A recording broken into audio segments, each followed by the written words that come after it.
Buenas tardes con todos y todas.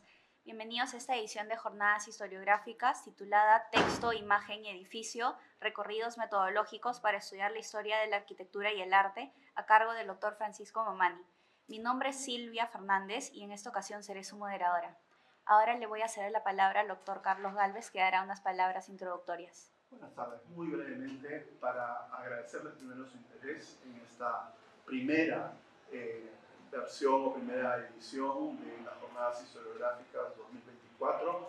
Para quienes no nos siguen permanentemente, Jornadas Historiográficas es un espacio extracurricular de la carrera de Historia, donde lo que hacemos es básicamente poner en diálogo a nuestros estudiantes y a nuestros docentes con investigadores que han tenido la amabilidad de responder a nuestra invitación.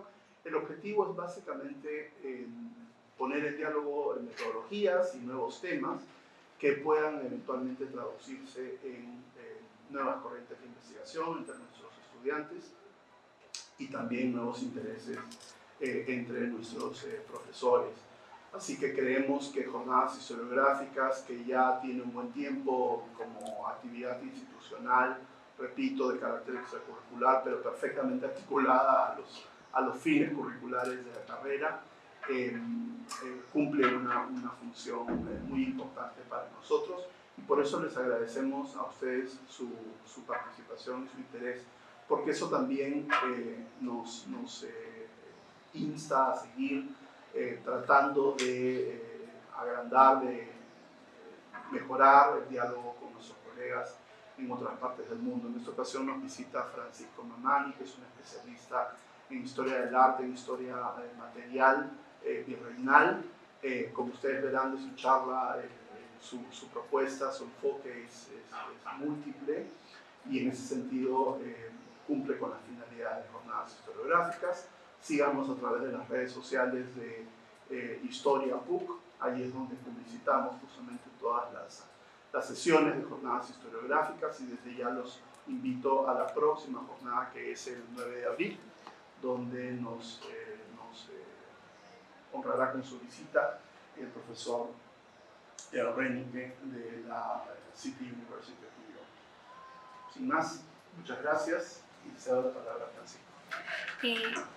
A continuación procederé a presentar a nuestro ponente. El doctor Francisco Mamani es doctor en Estética, Historia y Teoría de las Artes por la Escuela Normal Superior de París y por la Universidad de Granada. Actualmente colabora como investigador asociado en el Centro de Estudios Históricos de la Universidad Bernardo Higgins en Chile, en el Instituto Francés de Estudios Andinos en el Perú y en la Universidad Pompeu Fabra en España. Es becario de Artes de la América Española de la Fundación Toma y de la Biblioteca Benson de la Universidad de Texas en Austin en investigación digital aplicada al patrimonio arquitectónico, ambas en los Estados Unidos. Su línea de investigación se enfoca en la historia de la construcción en los Andes coloniales, poniendo especial atención en la carpintería de armar. Es coeditor de 2 libros que serán publicados en el 2024, Arquitectura y Artes en la Real Audiencia de Charcas por las editoriales Enredars, Roma Tre Press y Autónoma de Chile, y Estudios sobre la historia de la construcción en América durante el periodo colonial por la editorial de la Universidad de La Serena. Está preparando actualmente su primera monografía, Construir con madera en la Lima virreinal, carpintería y contratos de obra en el siglo XVII, que será editada por el Programa para la Recuperación del Centro Histórico de Lima, ProLima. Recordarle al ponente que tiene un tiempo aproximado de 50 minutos para su presentación. Sin más que decir, le doy paso al ponente. Ok. Muchas gracias por la invitación. Me honra inaugurar estas jornadas y sobre todo para poder presentar lo que hago, y también para incentivar de alguna forma nuevos enfoques y maneras de poder desvirtuar los límites de nuestra disciplina. Mi recorrido como investigador ha sido bastante ecléctico, por decirlo de alguna forma, y creo que esta ponencia de alguna forma busca un poco, tiene un componente biográfico bastante importante y que explica por qué estoy aquí y por qué me interesan tales cosas y cómo me enfrento a esos problemas metodológicos. Y creo que esa labor del oficio del historiador, en este caso, es lo que les quiero presentar para que puedan conocer un poco cómo funciona mi cabeza. Y bueno, también les agradezco que estén aquí, que se hayan interesado. Bueno, miro aquí al lado a Rubén Vargas Ugarte y siento que me están mirando también, entonces creo que de alguna forma está todo conectado. Bueno, entremos ya a la presentación. Yo me formé, bueno, como ustedes se pueden dar cuenta, soy chileno, de ancestros bolivianos, y estudié el grado en Historia. Y el año 2013 me fui a Francia, donde hice mi máster en Historia Visual, en un tema muy distante a América. Trabajé Irán en el siglo XIV. Trabajé objetos y empecé a dedicarme con temas de cultura material. Al terminar el máster, que en Francia dura 2 años, quería hacer el doctorado y la República de Chile tiene un sistema de becas para la formación de capital humano en el extranjero. Bueno, en ese momento yo postulé la primera vez, no me lo dieron. Y la segunda vez empecé a buscar, dije, bueno, la idea mía era buscar un tema que conectara América, al Andaluz y Castilla. Entonces, dentro de esa búsqueda, tenías 2 opciones. O pensar temas que tienen que ver con el siglo XX, con temas del neoárabe o de ese tipo de arquitectura, o irme al mundo colonial. Y en el mundo colonial hubo un flechazo y me encontré con lo que ustedes están viendo a mis espaldas, que es un tipo de carpintería particular que se desarrolla desde el siglo XIII en la península ibérica y que, por una historia que conocemos muy bien, llega a América desde el siglo XVI. Esto se empieza a desarrollar de manera muy fuerte, ya que es la manera en cómo se construye en el periodo formativo colonial hasta aproximadamente la década de 1650 y se deja de construir así con el terremoto de 1687 de Lima. Siempre estoy pensando en el caso limeño, para que nos ubiquemos. Este tipo de construcciones van a estar no solo en el virreinato peruano, sino que lo vamos a encontrar también en el novohispano. Dentro de la tradición historiográfica novohispana, esto ya se había trabajado bastante, pero en la peruana muy poco. Ricardo Mariátegui Oliva había hecho un pequeño estudio sobre este tema, más bien de recolección y de información, de catastro, vamos a decir, pero quien profundizó un poco a nivel documental, no técnico, pero sí documental, fue Antonio San Cristóbal. Y fue Antonio San Cristóbal quien a mí me permitió enfrentarme a la documentación y sobre todo también a entender este oficio no solo a partir del objeto, sino también en un diálogo con la documentación presente sobre este tipo de construcciones. Yo no soy arquitecto, cosa que siempre hago la aclaración cuando voy a dar clases de arquitectura, para que no piensen que hay intrusismo laboral o algo raro. Pero ese recorrido, como les digo, me ha permitido hacerme otras preguntas y preguntas que los arquitectos efectivamente no se hacen. A mí no me interesa el tema de la planta, a mí no me interesa tampoco el tema del diseño esencialmente, aunque eventualmente sí a veces me encuentro con eso. Lo que me interesa es el cómo se hacen las cosas y cómo se hacen las cosas en el periodo colonial. Hay muy poco esa pregunta no se ha podido responder muy bien. Antonio San Cristóbal, que fue la persona que más avanzó en el tema, no se preguntó en el cómo, sino se preguntó el qué. Y ese qué estaba fundamentalmente basado en poder catastrar lo que existía de la Lima virreinal. Evidentemente una vida, eso significa entregarse a esto completamente una vida entera, ya que es mucha la información que hay que levantar y sobre todo acercarse a nuevos agentes que no han sido muy trabajado desde la historia de la construcción, aunque sí desde la historia, como es el mundo de los artesanos, y en este caso el mundo de los artesanos de la construcción, es decir, carpinteros, albañiles, canteros, tejeros. Sabemos, por ejemplo, por los trabajos de Francisco Quirós, la importancia del mundo artesanal dentro de la ciudad de Lima, pero es importante también decir que tampoco conocemos muy bien cómo era el ejercicio técnico de estos oficios, sino que sabemos aspectos que tienen que ver con la dimensión social, racial del componente artesanal de la ciudad de Lima. Entonces yo empiezo a trabajar con esto y me empiezo a enfrentar a algo que fue fundamental para un clic en mi desarrollo de la tesis doctoral, que fue, yo me empecé a trabajar en los documentos, empecé a conocer los manuscritos que se dedican a la carpintería, pero me faltaba algo que hacen los carpinteros y que yo no estaba haciendo, yo simplemente lo estaba mirando desde una distancia científica, y que era, yo tenía que hacer esto.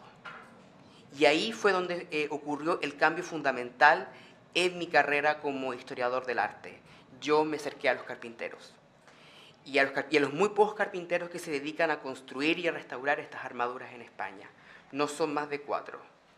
Y empecé a formarme y empecé a hacer trabajo a escala, empecé a formarme, y ahí hubo un cambio absoluto en mi forma de cómo acercarme a este tipo de construcciones. Efectivamente tuve la suerte de no perder ningún dedo, que es lo que le pasa mucho a los carpinteros, pero fue también el riesgo y el aprendizaje de acercarme desde una perspectiva transdisciplinaria a este objeto. No todos tenemos la suerte de podernos enfrentar a un objeto de estudio que involucre esta mezcla de cosas. O sea, esto fue algo que me tocó a mí por mi propio interés. Entonces, eso es lo que me ha llevado a mí a trabajar lo que estoy haciendo hoy. Mi línea principal siempre es el tema de la carpintería. Mis investigaciones actuales están en esa relación, tanto en la parte técnica como en la parte humana de la construcción. Sin embargo, me he ido dando cuenta en la necesidad de aumentar esto y de empezar a pensar la construcción en un sentido más amplio y sobre todo también en un sentido altamente social, en el que está la construcción, el edificio y también el componente humano. Podemos decir que esto se podría entender como una historia técnica y social de la construcción. Eso es, así funciona mi cabeza. Y de esa forma también estoy enfrentándome a este problema historiográfico.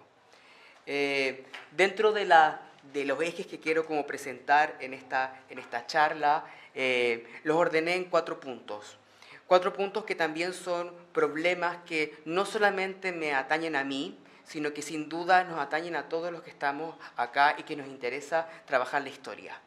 Son ejes que son problemáticos en sí, ya que muchas veces estamos enfrentados a preguntas que nacen de las dimensiones geográficas, de las traducciones, de la circulación y de las identidades, incluso sin importar el periodo, porque no sé si los que están aquí presentes se dedican al mundo colonial, todos, lo dudo, no somos tanto los colonialistas, somos una especie en extinción, pero sin duda quizás hay muchos del periodo republicano, y que estas preguntas también son importantes, que están presentes en nuestras investigaciones, eso estoy seguro.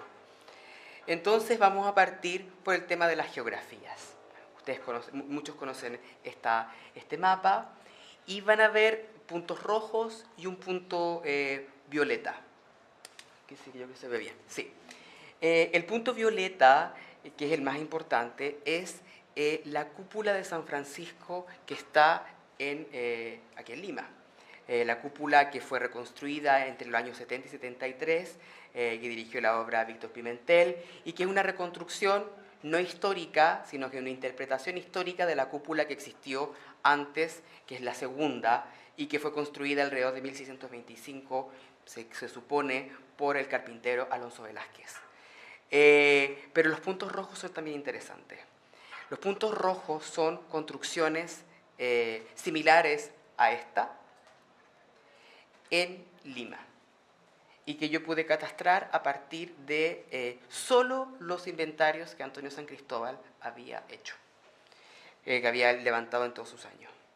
Estas estructuras tenían una particularidad. No vamos a entrar en detalles técnicos porque si no también eso nos va a desviar la discusión, pero estas armaduras tienen una particularidad. La armadura es la cubierta del techo de un edificio. Estas armaduras son de 5 paños. Normalmente las armaduras tienen 3. ¿Qué significa que tengan 3? Que tienen una pendiente, una segunda pendiente y tienen una viga o una sección horizontal que sería, podríamos decir, el techo. Y va a estar la estructura y se cierra. Estas tienen 5. Entonces me llamó la atención de la gran cantidad de armaduras de 5 paños que se encontraban en Lima. Y después me di cuenta de que en Sevilla había muy pocas y que en otras ciudades importantes de la corona hispánica, en este mismo periodo, 1600, 1630, 40, no habían concentradas en un mismo lugar tantas de estas estructuras. Entonces dije, aquí hay un problema con un tema de la visión geográfica que tenemos o del enfoque geográfico que tenemos sobre este problema. ¿Por qué Lima concentraba tantas? Más que Sevilla. Muchas veces entendemos que Sevilla es como el pináculo del poder hispánico y es desde ahí donde todo se empieza como a generar. Sin embargo, Lima tenía algo que era mucho más que Sevilla. Entonces, ese fue el primer problema de investigación. Cómo pensar a Lima como un lugar donde había un desarrollo de innovación tecnológica y técnica altísimo y que era superior, sin duda, que Sevilla. Eso cambia completamente nuestra visión de la geografía y de la lógica más antigua, que es la del centro y periferia. Y también nos obliga a pensar algo que es muy interesante, no pensar en 2 dimensiones. Quizás hay una dimensión colonial de esta dimensión constructiva, cosas que pertenecen a este mundo colonial, pero también hay una dimensión temprano-moderna que pone en una misma relación una ciudad tan importante como Lima como con Sevilla. Y es en ese encuentro cuando te das cuenta que en realidad esta ciudad estaba a la altura de grandes capitales del momento y que el oficio de la carpintería en este instante también estaba desarrollándose en este territorio muy potentemente, a niveles de innovación, a niveles inclusive de riesgo, porque estamos hablando de que la mayoría de estas estructuras tienen que tener una dimensión importante, que se tiene que enfrentar a algo que es parte de este territorio, los sismos. Por esta razón, todas estas estructuras que ustedes pueden ver en rojo desaparecen. Y desaparecen hacia 1687. Quedaron muy pocas, sobrevivieron. La cúpula quizás es un poco un resabio de esto, y algunos techos planos, por ejemplo, el del Palacio de la Inquisición, el que está en la entrada de la iglesia de Santo Domingo, que son techos planos a la romana o renacentista. Hay otro también en San Agustín, y bueno, también hay otros muchos que están en la zona cusqueña, como por allá Andahuaylilla, Guaro, que son significativos dentro de este tipo de construcción. Pero siempre pensemos de que son zonas que no van a tener quizás la misma correspondencia como lo fue Lima. Este es el primer problema. A este me tuve que enfrentar y también me sirvió para empezar a un poco salir de esa lógica que lo colonial siempre tiene que ser menos que la urbe, sino que a veces categorías como lo temprano moderno pueden servirnos a explicar este tipo de problemáticas. Pero también, saltando a otro tema, porque mi intención no es solamente hablarles de carpintería, también tenemos que pensar que este sentido de lo global, del momento o de estas conexiones globales de la monarquía hispánica en la temprana modernidad, no solamente se manifiestan en la carpintería. Como ustedes pueden ver en esta imagen, que es muy conocida para los que estudian Charcas y específicamente Potosí, aquí ustedes están viendo una reproducción del Cerro Rico de Potosí en Turquía, en un libro que está actualmente en la Newberry Library y que nos puede mostrar esta forma de cómo el mundo colonial está siendo ya visto desde otros lugares que no son siempre los límites claros del mundo hispano. sea, hay un interés global y hay una conexión sobre todo por la importancia de este territorio en otros lugares y sabemos muy bien la razón. O sea, es el lugar donde emanaba la riqueza de la corona y sabemos por muchas investigaciones que las monedas circularon por diferentes territorios, incluido en China, por ejemplo. Volvamos a la carpintería. Otro de los problemas tiene que ver con las traducciones. Traducir algo siempre hace que haya una pérdida del sentido original del término, de lo que estamos trabajando. En el dominio de las artes y de la arquitectura, la traducción también se manifiesta como una forma de tomar algo y apropiárnosla y cambiarla, pero manteniendo ciertos estándares o ciertas formas. Este es uno de las pocas muestras de una armadura que existen. Yo he contabilizado en todo el mundo hispánico, desde la Edad Media, 6 representaciones de armadura. Aquí ustedes tienen una de ellas, y que se produjo en Turmequé, en el territorio de Nueva Granada, y muestra una discusión. Es un documento bellísimo, ya que nos muestra la construcción de una armadura a partir de la visión de 2 carpinteros. La mitad es la propuesta de un carpintero que dice que hay que construir de una manera y la mitad es la visión de otro carpintero. Ambos dos dicen cuáles son las razones por qué hay que construir de tal manera u otra. Son 2 técnicas completamente diferentes, una más hispánica, la otra ya más con nuevas formas que se estaban pensando en el siglo XVII para poder cubrir las iglesias. Pero vemos también una forma de traducción que no solamente se va a manifestar en esta alternativa que muestran estos 2 carpinteros, sino que también nos van a mostrar lenguajes. El lenguaje de la carpintería es un lenguaje antiguo que viene de la época medieval, hispana, y que va a recoger toda la herencia, tanto andalusí como cristiana, castellana, y va a estar esto también presente en un lugar que es un pueblo de indios, que es Turmequé, que se ubica en el altiplano cundiboyacense, o sea, un lugar muy distante dentro de la geografía y de los polos importantes de Nueva Granada, que en ese momento podríamos decir que estaría Tunja o la misma Santa Fe de Bogotá. Esto ya nos demuestra de alguna forma la traducción de un aprendizaje técnico, pero una traducción que está situada a una problemática, situada también a una necesidad específica y también situada en unos materiales, ya que estas iglesias pueden ser muy hispanas a la vista, pero son materialmente andinas. Y eso también es algo importante que tenemos que tomar en cuenta, porque no siempre lo que vemos es lo que es. Y que eso hispánico va a esconder muchas veces una materialidad, una producción que es local y que tiene que tener una mirada que le dé valor a ese esfuerzo, a esa técnica y a lo que se está produciendo en ese instante. Otra traducción material es de esta pintura. Yo solamente le estoy mostrando como grandes hits de la pintura y de datos que yo encuentro que son increíbles. Por ejemplo, esta pintura es única. Tenemos muy pocas pinturas sobre hechos constructivos. Esta es la construcción de la Catedral de Santiago de Guatemala. Es una joya. Ustedes pueden ver, o sea, la pintura quizás no van a poder ver el detalle, pero está mostrando todos los procesos constructivos de la catedral.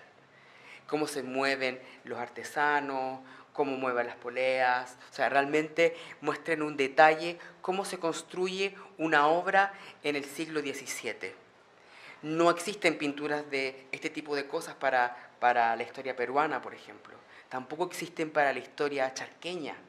Inclusive podría ser yo más temerario, y para España tampoco hay tantas. O sea, que podemos decir que estamos frente a una pintura muy importante, que nos muestra también una forma de producción y una traducción que es diferente. Vemos, por ejemplo, indígenas, vemos, por ejemplo, también animales, que es algo que también es muy importante, salir de esa dimensión esencialmente humana de los procesos históricos y acercarnos también a estos sujetos que nos han acompañado y que han acompañado el proceso de la construcción. Y que es algo que también hay que pensar, Por ejemplo, en el caso de las mismas armaduras, el cambio de materialidades. Muchas veces los tientos que se utilizaban para amarrar las estructuras se hacían con cueros de llamo, pero en un momento pasó a ser oveja.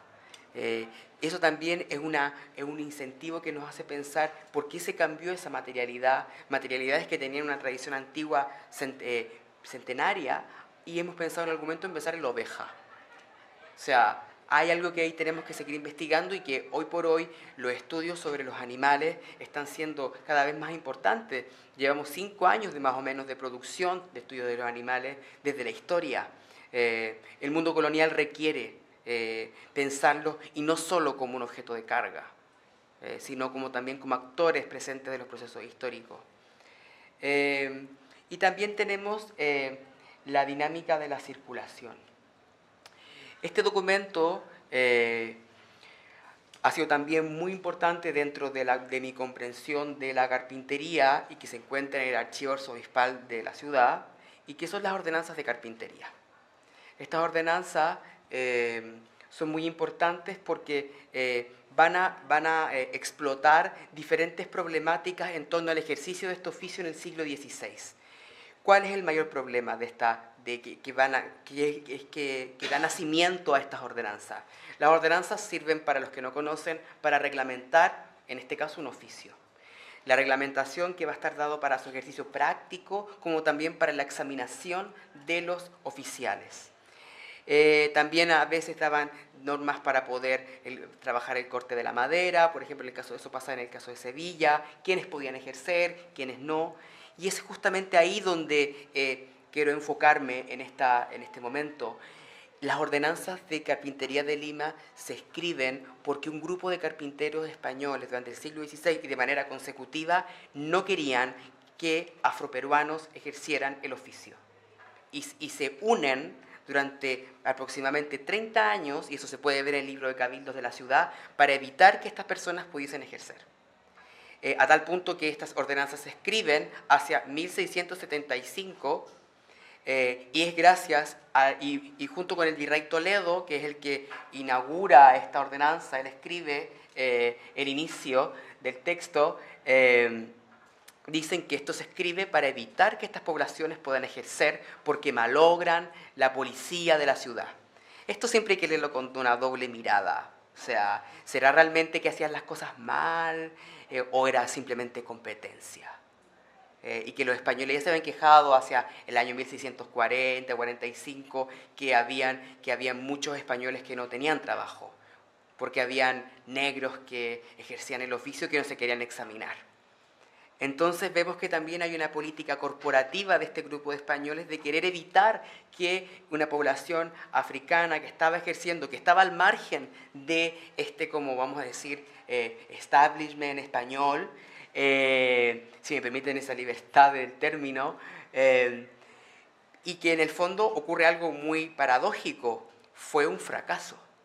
Estas ordenanzas tan importantes para mi estudio no tuvieron ningún efecto dentro del mundo de la carpintería, ya que rápidamente los carpinteros afrodescendientes, ya digamos directamente afroperuanos, no ejercían, no se sentían presionados por los españoles. Sin embargo, es cierto que paulatinamente van a empezar a entrar a tener posiciones más importantes dentro del mundo de la construcción, porque sí, construían, pero no necesariamente tenían el dinero para poder dirigir una obra.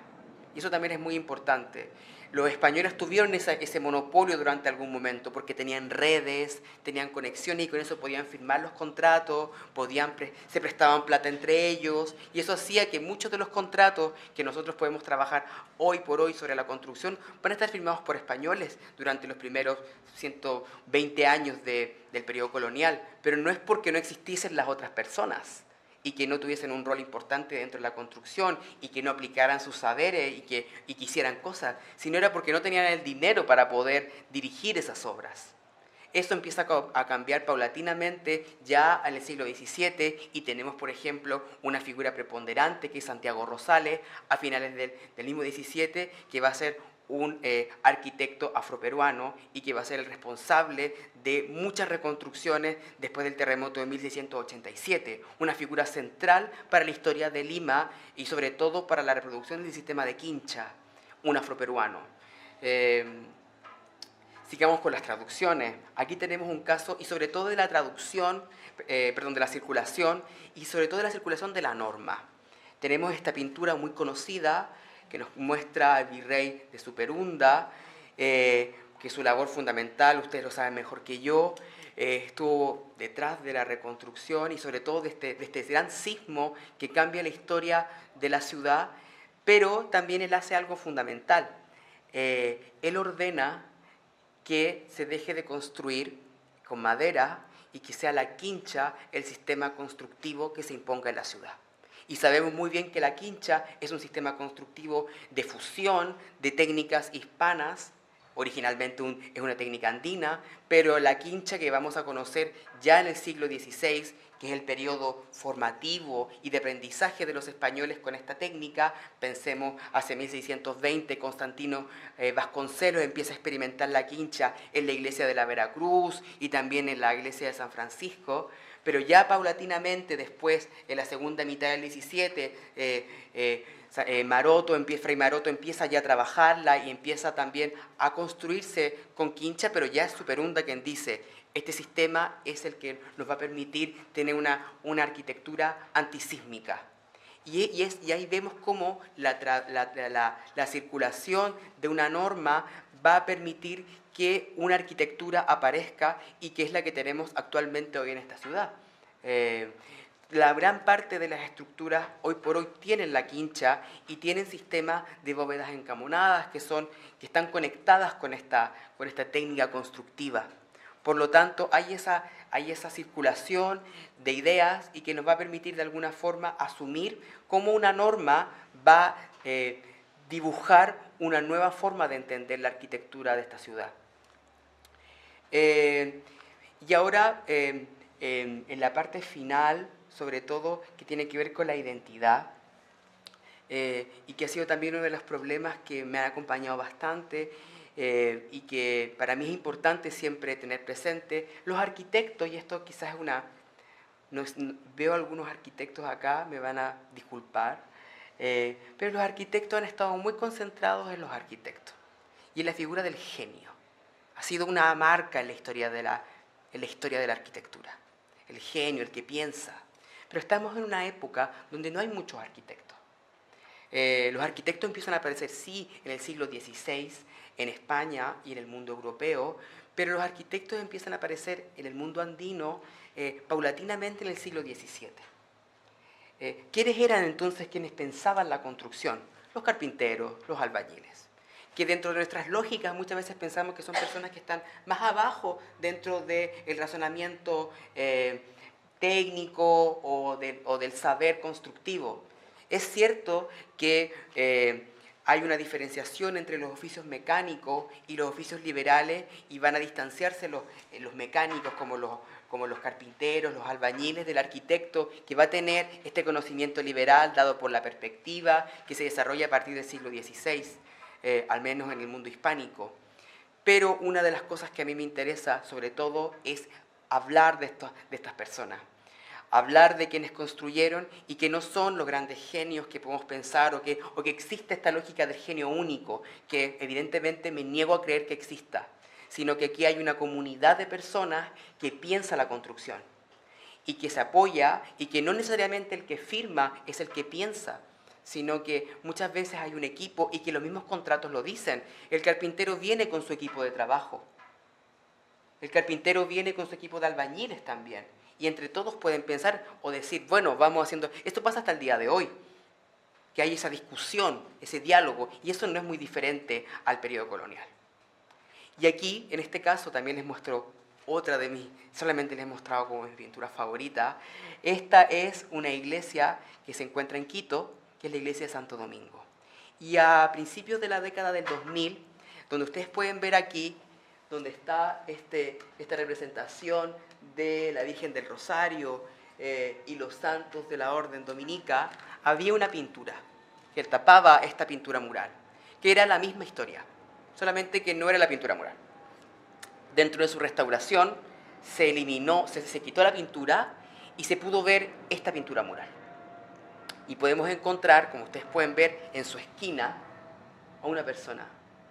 Y es, de acuerdo a la documentación, Sebastián Dávila, carpintero albañil y el constructor de la iglesia. Y eso realmente es algo único. No encontramos, o sea, siempre encontramos la figura del orante, muchas veces en las pinturas de época colonial, pero no encontramos a veces el hacedor del edificio. Y aquí lo tenemos. De hecho, inclusive tenemos hasta el nombre, que aparece ahí como en el costado, Ávila o de Ávila. O sea, tenemos inclusive y que se va a correlacionar con la documentación que tenemos sobre esta iglesia. Y algo mucho más, vemos su cara. Cara que no sabemos si será exactamente la de él, pero está ahí su identidad. Y también tenemos elementos visuales de su identidad. Tenemos el compás, que no solamente es patrimonio de los carpinteros, sino de muchos de los oficios de la construcción. O sea, hay todo, su forma de vestir. Tenemos diferentes elementos y él está ahí junto con los santos de la orden, porque él es la persona que construyó esta iglesia y que tiene una estructura que es de las que yo estudio. Un elemento que nos habla de la identidad y que es algo que dentro de mi investigación siempre estoy intentando volver y encontrarme, y ahí yo debo decir que tengo una cercanía muy fuerte con la historia, ya que es la historia la que me ha ido nutriendo sobre este aspecto identitario de estos sujetos. Porque es cierto, la historia de la arquitectura y la historia del arte recientemente se han empezado a preocupar de estas personas. Y además se han recientemente empezado a preguntar a través de cosas que tienen que ver con el carácter étnico de las personas que construían, del carácter racial de las personas que construían. Es cierto que el Perú también tuvo un visionario y que, bueno, el próximo martes yo hablaré más en detalle de él, pero Emilio Jarterré en su época también se hizo la misma pregunta. Y es muchos años después que en la historia de la arquitectura, prácticamente 70 años, los arquitectos de hoy, en Estados Unidos, en España no tanto, pero sí en Estados Unidos, se han empezado a preguntar las relaciones entre arquitectura y raza. Pero Jarterré ya lo hizo en su momento, cuando trabajó el artesanato virreinal y una gran producción en la mitad del siglo XX. Entonces vemos que hay ciertos ecos entre la misma historiografía y de la necesidad de volver a nuestros historiadores mucho más antiguos, porque a veces porque tuvieron unos avances que en mi caso han sido fundamentales para el desarrollo de mi carrera. Y para terminar, porque creo que la parte de preguntas es la parte más entretenida, también está el mundo del taller. Esta pintura también me gusta mucho, ya que esta es una temática muy conocida dentro de los tópicos de la historia del arte colonial y que es el taller de Nazaret. Aparecen muchas pinturas, tanto en España como en el mundo andino, sobre todo la escuela cusqueña desarrolló bastante el taller de Nazaret. Pero también me permite específicamente que se realizó en Bolivia en el siglo XVIII, el ejercicio del oficio. Y es algo que para mí todavía es parte de un enigma, ya que los contratos, la documentación, no me permiten mostrar ese ejercicio de cómo se hacían las cosas. Son siempre informaciones que vienen de un lado para otro, que no están realmente muy claras y que evidentemente la forma que puedo pensarlas es a partir de la técnica misma o del ejercicio del oficio. Porque estas cosas no cambian tan radicalmente. Sí, probablemente las herramientas sí han cambiado. O sea, tenemos herramientas eléctricas, estas son manuales. Entonces, pero aún así hay un sentido de comunidad, como aquí vemos que tanto Jesús como José, los mismos ángeles, están colaborando en la construcción. Y es de alguna forma así como se manifiesta el taller. Pero es el nuevo nivel y es la continuidad y es la forma en la que hoy por hoy también estoy intentando pensar el ejercicio de los oficios. Que la carpintería sí tiene una labor importante dentro de la construcción es innegable. Construían los techos, probablemente los carpinteros en su momento fueron quienes dirigían las obras de construcción antes de que los arquitectos llegaran y hegemonizaran y controlaran. Muchos pasaron de ser carpinteros a arquitectos, pero también me doy cuenta de algo, que los oficios de la construcción trabajan en conjunto. Los carpinteros trabajan en conjunto con los albañiles, con los canteros, con los tejeros, y la forma de entender los procesos constructivos y sobre todo las conexiones identitarias que van a desarrollarse entre ellos van a permitir explicar un montón de cosas que no tienen que ver necesariamente con la construcción, sino que tienen que ver muchas veces con las relaciones étnicas, con las relaciones raciales, con la misma generación de conocimiento técnico, y que va a ser determinante para entender hoy por hoy la arquitectura de Lima, y no solo la de Lima, sino que la de los territorios americanos bajo situación colonial, ya que hay movimientos que son similares, y que también nos hacen pensar otra problemática, que es la que también yo me veo enfrentado en mi investigación. Esto era muy diferente a lo que ocurría en Castilla en este momento. Ese típico sesgo colonial que tenemos a veces los colonialistas de pensar que aquí las cosas se hacen de una manera diferente, esa cosa de que se acata pero no se cumple, esas ciertas libertades que muchas veces tiene el mundo colonial, pero como les repetí y lo decía en un principio, pensar muchas veces los procesos históricos desde una lógica temprano-moderna o moderna, permiten equilibrar manifestaciones que no necesariamente son coloniales. Y lo que yo he ido evidenciando es que en lugares no tan importantes como Toledo o como Sevilla, la situación de los oficios de la construcción era muy similar a lo que pasaba en Lima o en Cusco. Eso también nos permite abrir la visión y de entender que no todo se puede explicar por el hecho colonial. Y eso es una tarea que nosotros como investigadores de este periodo tenemos que empezar a mirar y a asumir que hay dimensiones que tienen que ser miradas desde una comprensión global y que son evidentemente un gran desafío. Un desafío de investigación, un desafío también de intensas lecturas, ya que no necesariamente tenemos que leer específicamente sobre nuestro territorio, sino que tenemos que pensar en otras bibliografías, entender otros lugares, y eso es muy difícil, y eso lo sabemos todos, porque hemos ido atomizando nuestro conocimiento, y eso tiene un problema, sobre todo para cuando queremos trabajar un fenómeno como es el mundo colonial, en una mirada global, en una mirada temprano-moderna, que nos va a permitir entender esto en estas como dualidades que van a empezar a ocurrir, en estas fluctuaciones, que en mi caso yo los veo a través del mundo de la arquitectura y de la construcción. Muchas gracias.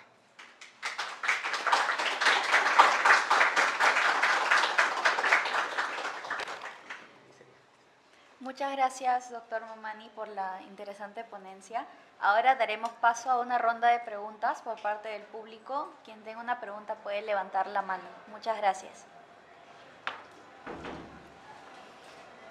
Buenas tardes. Buenas tardes. Un gusto conocerlo, ¿no? Yo conocía de su obra y realmente fascinante el enfoque que le está dando a lo arquitectónico. Yo soy arquitecta y bueno, bien cierto, nosotros vemos la parte constructiva, tecnológica y tal.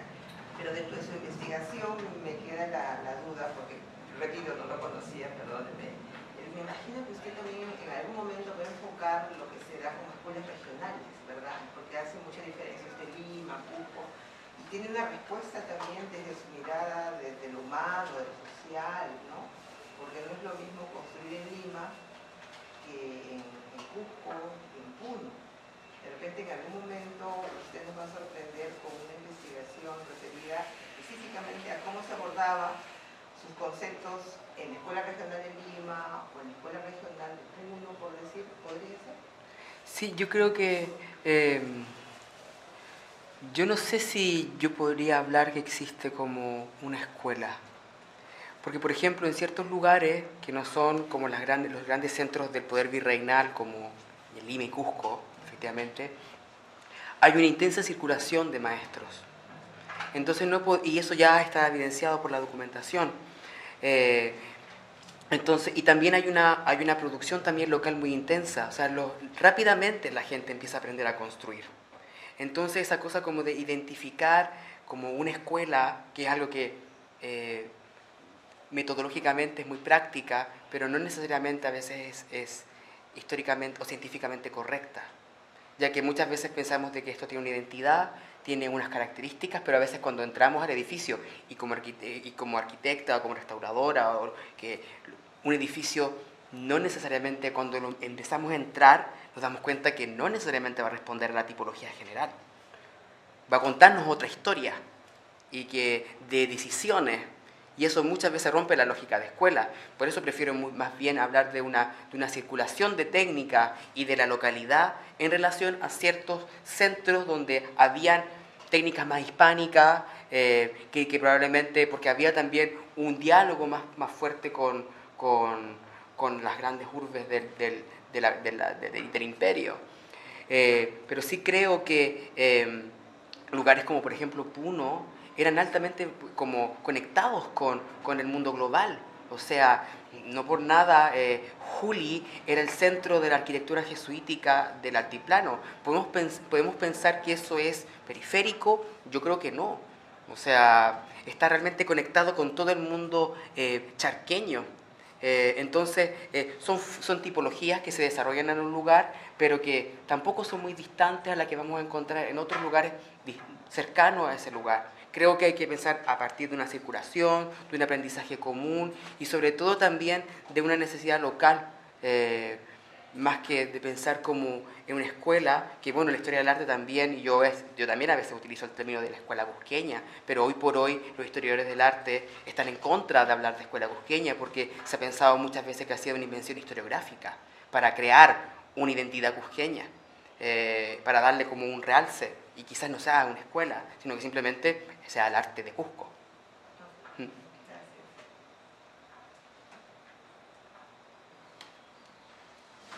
tenía una pregunta sobre lo que tú decías, que al haber tomado clases, ¿no es cierto?, para aprender un poco cómo trabajaban los carpinteros, a partir de ahí empezaste a plantear otras preguntas y dijiste que te enfocabas más en el cómo que en el qué, ¿no? Que así había sido un poco la pregunta, ¿no?, que se habían hecho antes. Entonces, pero si podrías darnos algunos ejemplos de preguntas planteadas con ese cómo, ¿no? O sea, ¿qué tipo de preguntas empezaste a plantearte a partir de ese aprendizaje? Voy a intentar no ser tan técnico. Creo que la primera pregunta que pensé en ese momento fue en relación al tiempo, que era muy importante para mí pensar cuánto se demoraban en construir. Yo creo que era fundamental. También me empecé a preguntar, y eso no lo logré tanto, en el cuánto costaba, cuánto valía una armadura. También empecé a dar cuenta de que habían ciertas órdenes que todas empezaron a invertir en construcción en el siglo XVII. No era algo propio de las grandes órdenes masculinas. Todas las femeninas prácticamente tuvieron estructuras de este tipo. O sea, realmente era un símbolo de opulencia y de dignificación del espacio arquitectónico. O sea, había que tener una armadura de esta. De hecho, ayer les mostraba, el lunes les mostraba a los que estuvieron en la clase de arquitectura que las monjas de la Limpia Concepción decían: nosotros queremos una armadura que sea tal, pero no como la que tienen las del noviciado, decían que querían tal, pero no como la que tienen en la Limpia Concepción. Queremos que sea así. O sea, realmente había esta dinámica de diferenciación y que yo igual me empecé a preguntar cómo eso se podía ver en la práctica en el taller. También me interesaba mucho como el diálogo la relación entre maestro y aprendices, si realmente era tan horizontal como me la imaginaba o realmente el taller es mucho más parejo. Quizás son preguntas de carácter antropológico, más que histórica, pero me hice ese tipo de cosas. También el tema de los cuidados que hay dentro del taller. La protección, por ejemplo, la típica, como realmente no es una broma, pero decir como todo carpintero no tiene 9 dedos. Entonces, esa cosa, cómo había la dimensión de la salud dentro del taller. cuando habían personas que se accidentaban, qué pasaba. Ese tipo de cosas empecé a pensar y cómo se desarrollaba el quehacer del oficio. Que eso era, yo creo que a mí me marcó determinantemente, y bueno, yo creo que el evento más clímax fue cuando pude construir mi primera maqueta. Y ahí cuando dije, ok, ya deme en el doctorado. O sea, ya se acabó esto ya para mí, pero es verdad que fue como gatillante, porque cambió toda mi visión. Ya no era tan teórico, pero también es cierto que este tema permite eso. No todos los temas de la historia permiten esta relación tan intensa con lo material. He tenido la suerte de poder vivenciarlo, pero también creo que investigaciones como esta permiten también salir de los típicos materiales que trabajamos para la historia. No les digo que por favor se vayan a trabajar todos los edificios, bueno, ojalá que pudiéramos hacerlo así, y que no sean arquitectos necesariamente quienes se dediquen a esto, sino que también es tan difícil. Los arquitectos no necesariamente van a leer un documento del siglo XVII, esa es tarea de los historiadores. Y los arquitectos o los trabajos de restauración necesitan de trabajo colaborativo. Y seguramente un historiador va a colaborar con los tiempos que eso significa, porque no es lo mismo hacer un plano que leerse unos folios con procesal encadenada. Pero sí necesitamos la colaboración. Y para entender algo tan complejo como el patrimonio arquitectónico necesitamos ese contacto. Y las preguntas que van a nacer de eso. Creo que eso es fundamental y que eso también nos va a permitir enfrentarnos a nuevos tipos de soporte, que es lo que de alguna forma yo les muestro con el caso de la madera puntualmente. Pero hay más soporte que podemos trabajar, que no necesariamente... Ahora pensemos también el tema de las humanidades digitales. Yo hoy por hoy estoy, gracias a la Benson Library, estoy como haciendo una edición digital de una sección del manuscrito de Fray Andrés de San Miguel, que fue un iluminado que escribió un manuscrito sobre diferentes saberes en el siglo XVII y dedicó un capítulo a la carpintería, y yo estoy haciendo una edición digital que estará próximamente disponible en mi página web y que va a permitir de alguna forma que podamos acceder a este lenguaje, entender esta técnica, pero también es otra forma de hacer historia. Y que se genere, para mí es importante que se genere el diálogo entre las disciplinas. Yo soy un ejemplo de eso que muchas veces se proclama, pero que no se cumple tanto, que es lo transdisciplinar, que se nos exige muchas veces y que es difícil hacerlo. Yo lo he logrado, pero porque simplemente esto me empujó. Pero creo que todos podemos lograrlo, estoy seguro, sobre todo buscando, y es lo que se nos pide hoy como científicos. Ahora, para terminar, queríamos preguntarle si tiene alguna reflexión final y también quizás algún consejo para alguien interesado en estudiar temas similares. Bueno, para terminar, y eso lo hice en las otras dos clases, siempre este es como el spoiler, bueno, hablar de mi próximo libro, o sea, lo hacemos siempre.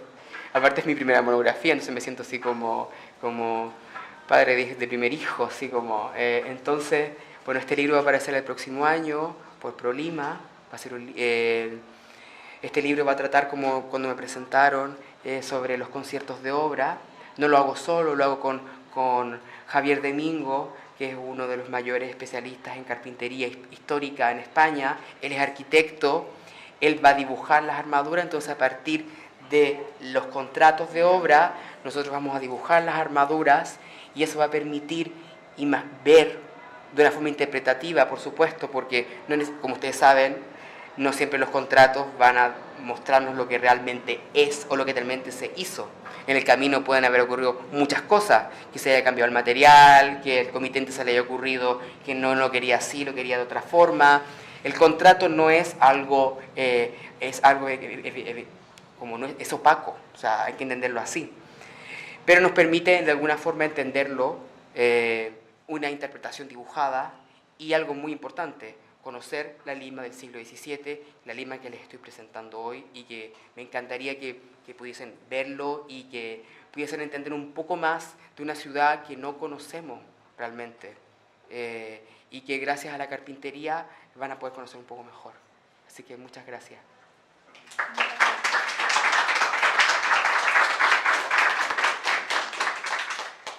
Hemos llegado al final de esta presentación. Desde el equipo de Jornadas Historiográficas y la carrera de Historia, agradecemos nuevamente al Dr. Mamani por su participación, así como al público presente por acompañarnos. Recuerden que nos pueden seguir en todas las redes sociales de Historia PUC para más noticias sobre las próximas presentaciones que tendremos y los invito a la siguiente, que será el 9 de abril. Muchas gracias.